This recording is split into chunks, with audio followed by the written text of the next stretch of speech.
Hello and welcome to BKNC. I'm the guy between the keyboard and the chair.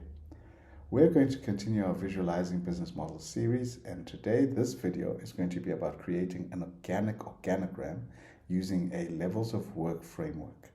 This definitely applies to you if you're starting a business, but it is also relevant for professionals and leaders who are tasked with organizing companies, business units, or departments. Now, a levels of work framework is a way to organize your company's tasks and responsibilities into different levels. This can help increase efficiency and clarity within your organization. By creating a framework that is based on the natural flow of work, you'll be able to create an organizational structure that feels organic and intuitive to your employees. First, we'll take a look at the different levels of work and how they can be used to create a more efficient and effective organizational structure. Then I'll show you how to implement that framework within your own company.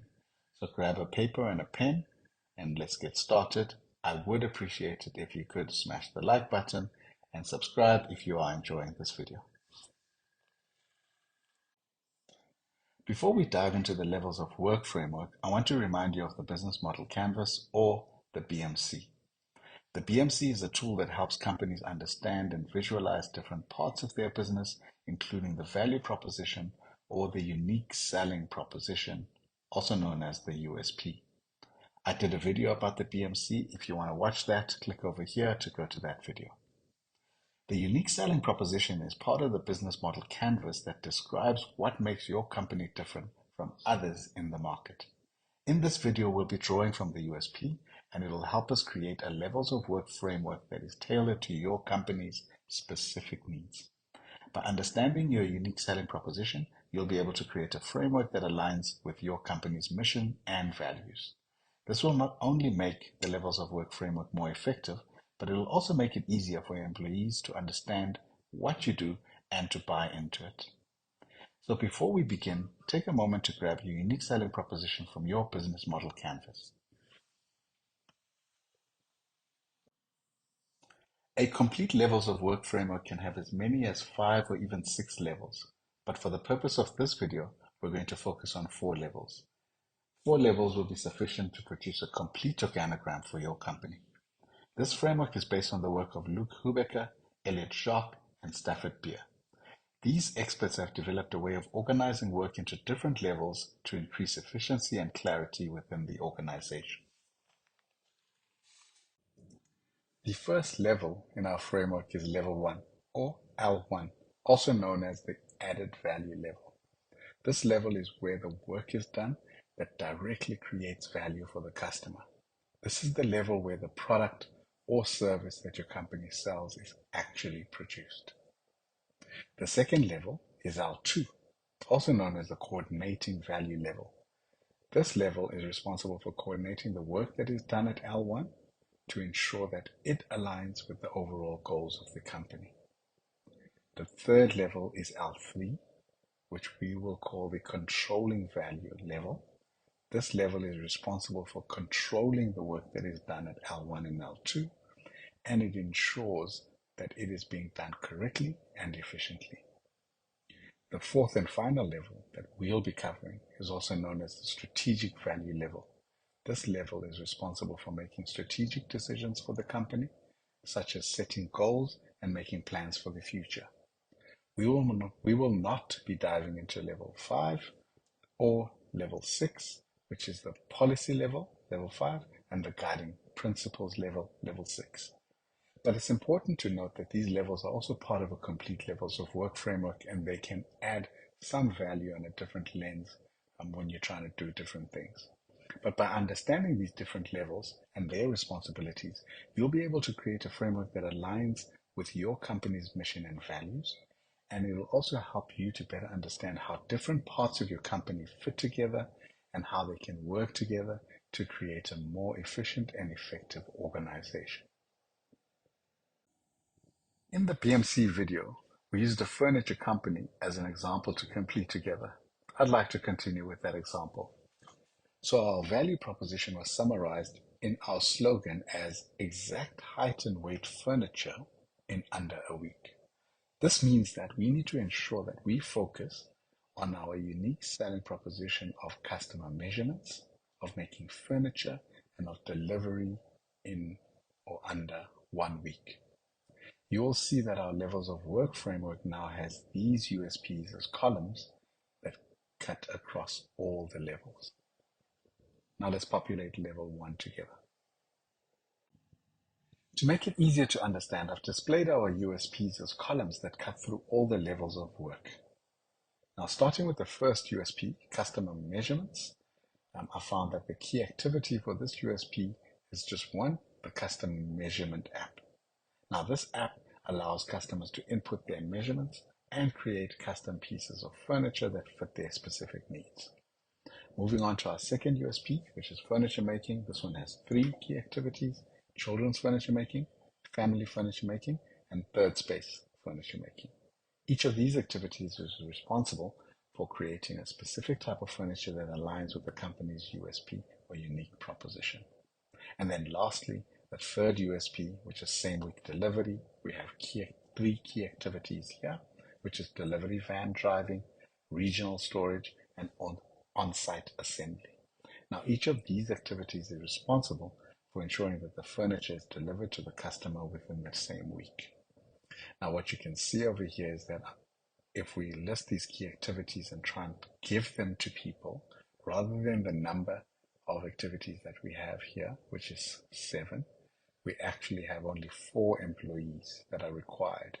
Because if we look at the same week delivery USP, you'll see that one person can perform 2 activities. The delivery van driver can be the very same person who does the on-site assembly. And then when you look at the key activity that fell under customer measurements, instead of it being a human being, we're actually going to make it an app and therefore digital, and therefore we don't need an actual person who will be taking customers' measurements. By teasing out the key activities in each of these USPs or unique selling propositions, you can start to see how we start to understand and see different parts of the company in a way that fits together and in a way that shows us how we work together to create a more efficient and effective organizational view. In the next part of this video, we'll continue on this example by looking at how key activities at L1 align with the other L's, which is the coordinating, controlling, and strategic value levels. Let's go ahead and populate L2. This level, the coordinating value level, is responsible for coordinating the work done at L1 to ensure that it fits into the overall organizational goals. Now, for the customer measurement USP, you'll see the key activities here are now 2: App Store availability management and app development.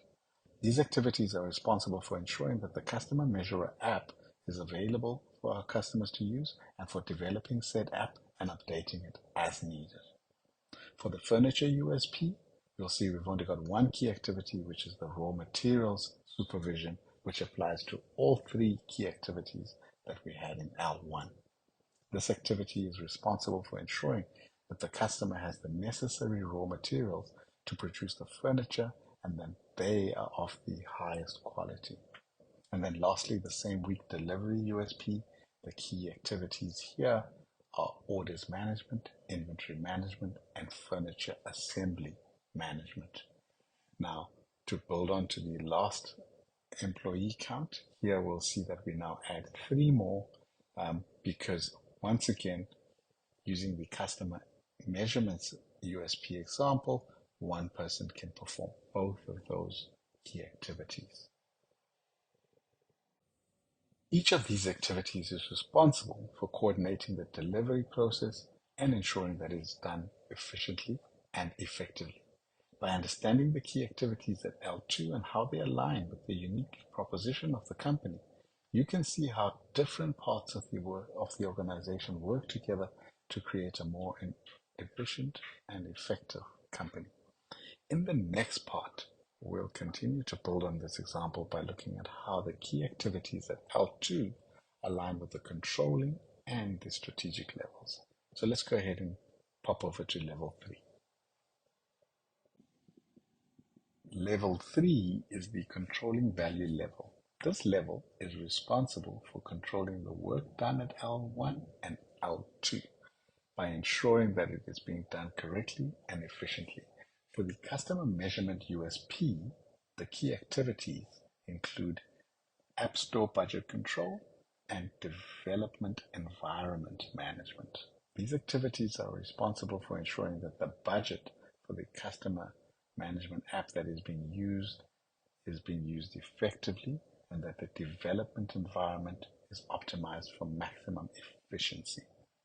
For the furniture making USP, the key activity is raw materials budget controller, and this activity is responsible for ensuring that the company is using its budget again effectively and efficiently. And then lastly, the same week delivery USP, the key activities here, all about control again, are the sales and profitability assurance, storage facilities payment control, and assembly budget control.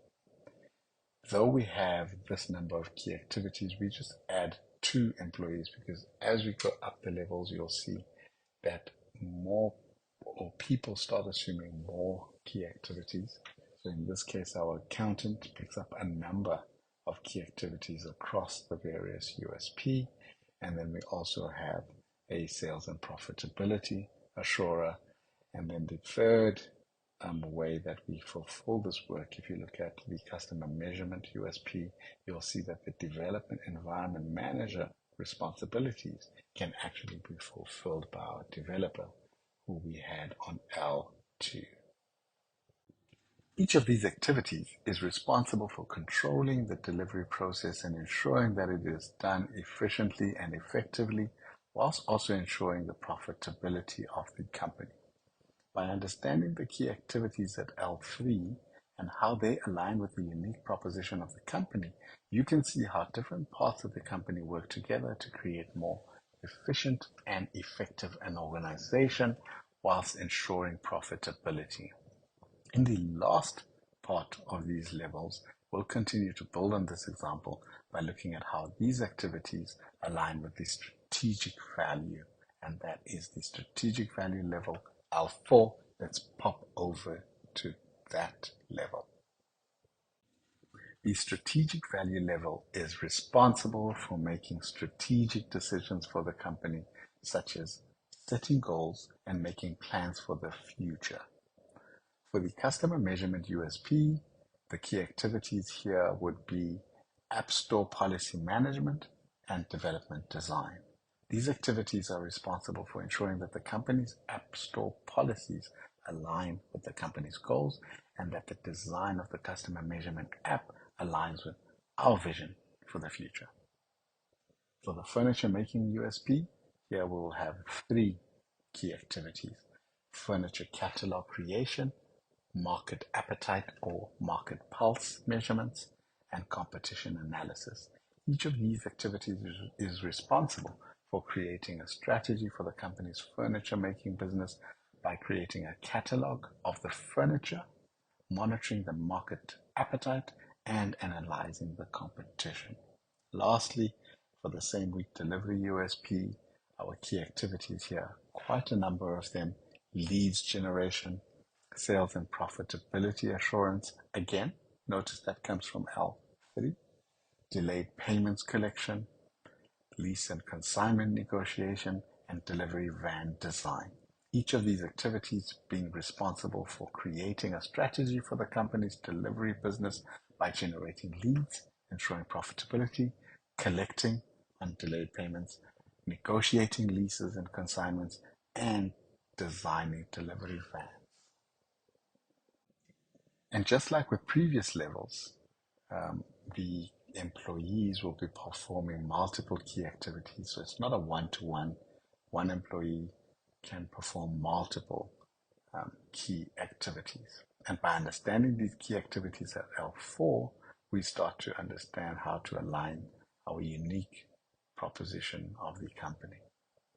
Now we can synthesize the organizational structure, as I believe at this point we have all the pieces that we need and all the employee counts that we need to finally do this. Since you have been busy with this chart and you plan to be a person who executes and participates actively in our furniture making business, you will see that you are the CEO or the co-founder, assuming there's more than one of you. It was, in this case, me and you. So you be the CEO. The next level, the direct reports that we usually find in the L4 level, we've identified in our levels of work framework to be the sales director, the financial director, and the operations director. Notice that just because we've identified them, when you take this into the field, you don't really need to have people if you feel you can do without the people. And so in our case here, we have said we're going to have a sales director for sure, because sales is big. But the FD, financial director role, will leave vacant. And similarly, the operations director will leave vacant because the people operating at the next level of work we feel can perform this work without supervision. And so you'll see the sales director will have 2 reportees. Our financial director vacancy will have 2 positions, one of them outsourced to an agency and one of them in-house. So effectively, our accountant would probably double up as our financial director, but we can hire at a level where they don't need to have financial director experience, and that's why I've marked it as vacant and said rather we need an accountant. And then in the operations director level, we leave that as vacant. We've had 3 distinct areas that we've been looking at. The app developer and designer we can have, and then the raw materials can have a supervisor, and then the orders and inventory can have a manager. And under the order and inventory, we can have a delivery van driver that reports to them. Now note that even though I've marked 1 delivery van driver here, you could have instances, and so we could draw our organogram out and maybe have 4 delivery van drivers that are listed as people who are reporting to the orders and inventory manager. That's the organizational structure that we can tease out from all the work that we've done with our levels of work. Thank you for watching, and I hope you found this information helpful. We've covered the basics of creating a levels of work framework and how it can be used to create an organic organizational structure for your company. I hope this information will help you improve the efficiency and effectiveness of your to-be organization, or of your business unit or department that you are currently creatively working on restructuring. As always, please don't forget to like this video, share it with a few of your friends, people that you think it will be relevant to, and most importantly to me, please subscribe, because it encourages me to make more content that you hopefully find quite valuable. Until the next time, the guy between the keyboard and the chair. Bye-bye.